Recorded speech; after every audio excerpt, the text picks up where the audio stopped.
나는 생각한다, 고로 존재한다. 17세기 철학자 데카르트의 말입니다. 지난 400여 년간 서양의 근현대 문명은 이 한 문장 위에 서 있었다고 해도 틀린 말은 아닐 것 같습니다. 생각하는 내가 먼저 있고 그 다음에 존재가 있다는 것이죠. 그런데 오늘 저는 이 한 문장을 뒤집어 보려고 합니다. 우리는 생각하기 때문에 존재하는 게 아닙니다. 살아야 하기 때문에, 존재를 지속해야 하기 때문에 생각한다는 거죠. 안녕하십니까. 몸으로 알고 몸으로 살아가는 이야기를 나누는 채널 몸들의 살림살이입니다. 저는 소소마을 공동체에서 꽃과 새와 별을 관찰하면서 의철학과 인문의학을 공부하는 강신익입니다. 지난 편에서 우리가 몸을 어떻게 알아왔는지를 이야기했다면, 오늘은 그 알을 삶 쪽으로 돌려보겠습니다. 산다는 건 대체 뭘까요? 결론부터 말씀드리면 삶은 몸살이입니다. 몸살이라는 말부터 풀어보겠습니다. 아침에 눈을 뜨면 배가 고픕니다. 그래서 먹습니다. 추우면 옷을 챙기고 위험하면 몸을 피합니다. 거창해 보이는 삶도 실은 매일 몸이 부딪히는 문제를 하나씩 풀어나가는 일입니다. 먹어야 하고 입어야 하고 안전한 잠자리를 마련해야 하죠. 이 끝없는 문제풀이가 바로 몸살이입니다. 가만 보면 우리가 대단한 목표라고 부르는 것들도 뿌리를 따라가면 몸의 문제와 이어져 있습니다. 먹고 사는 문제를 풀려고 함께 일하는 농장과 공장을 만들고 서로의 몫을 나누려고 사회와 경제를 꾸리며 다툼을 풀려고 대표를 뽑아 권한을 맡깁니다. 그런데 그렇게 만든 해결책이 또 새로운 문제가 되기도 하죠. 삶이란 이렇게 문제와 풀이가 끝없이 이어지는 살림살이입니다. 그런데 이 몸은 혼자가 아닙니다. 내 몸은 피부라는 경계로 남과 구분되는 것 같지만 사실 그 안에는 수많은 몸들이 함께 살고 있습니다. 입과 위와 창자와 피부에는 내 세포보다 훨씬 많은 미생물이 살고 있습니다. 원래는 내 몸이 물리쳐야 할 문제였던 세균들이 이제는 내 몸과 화해해서 생태적 균형을 이룹니다. 문제가 곧 풀이가 되는 것이죠. 그러니 삶은 여러 몸들의 문제와 풀이가 서로 얽혀 돌아가는 하나의 과정입니다. 여기서 순서를 한번 바로잡아 보고 싶습니다. 우리는 흔히 철학이 삶을 설명해 준다고 생각합니다.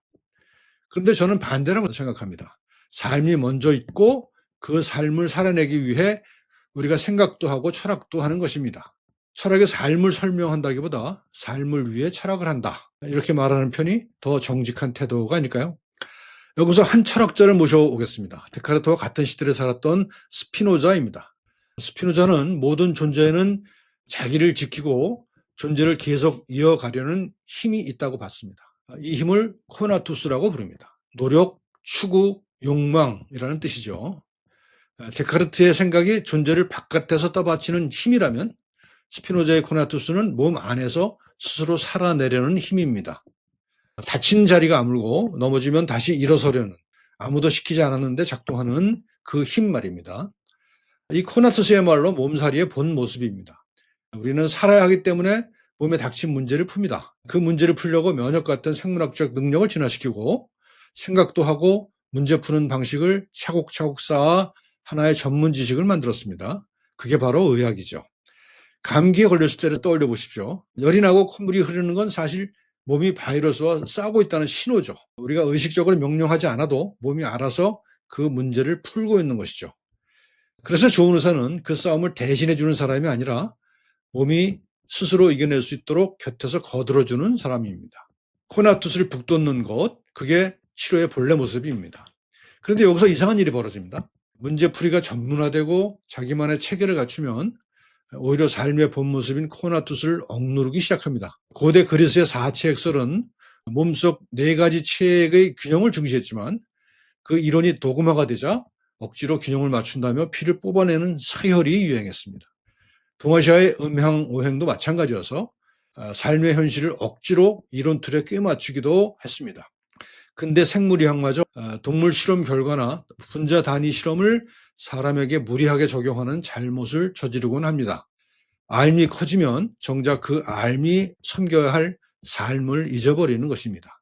그런데 이렇게 알미 삶에서 겉도는 일은 의학만의 문제가 아니었습니다. 철학도 똑같았습니다.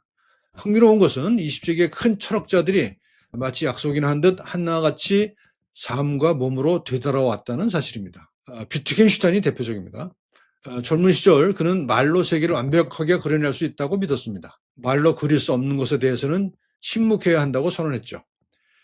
그러다 그는 시골 초등학교 교사가 되어 직접 삶을 살아봅니다. 그리고 후기에는 완전히 달라집니다. 그가 남긴 유명한 비유가 있습니다. 매끄러운 얼음판은 마찰이 없어서 완벽하지만 바로 그래서 한 걸음도 걸을 수가 없다. 우리는 걷고 싶다. 그러니 마찰이 필요하다. 거친 땅으로 돌아가라. 여기서 거친 땅이란 나와 다른 언어를 쓰며 살아가는 타인들 그리고 그들의 삶입니다. 그 비유가 참 깊죠. 완벽하게 매끄러운 얼음판, 아무 저항도 없고 아무 문제도 없는 세계는 얼핏 이상적으로 보입니다. 그런데 바로 그곳에서는 한 발짝도 나갈 수가 없습니다. 삶이 나아가려면 오히려 걸리는 것, 부딪히는 것, 나와 다른 것이 있어야 합니다. 매끈한 이론이 아니라 거친 삶이 우리를 걷게 합니다. 몸으로 더 깊이 내려간 철학자도 있습니다. 훗솔은 순수한 의식에서 출발했다가 사람들이 실제로 살아가는 생활 세계로 관심을 옮겼고, 메르로뽕띠는 거기서 한 걸음 더 나가서 몸 자체를 경험의 중심에 놓았습니다. 몸은 의식이라는 중간 단계를 거치지 않고도 세상과 직접 관계를 맺고 그 세상을 자기 안에 새겨 넣습니다.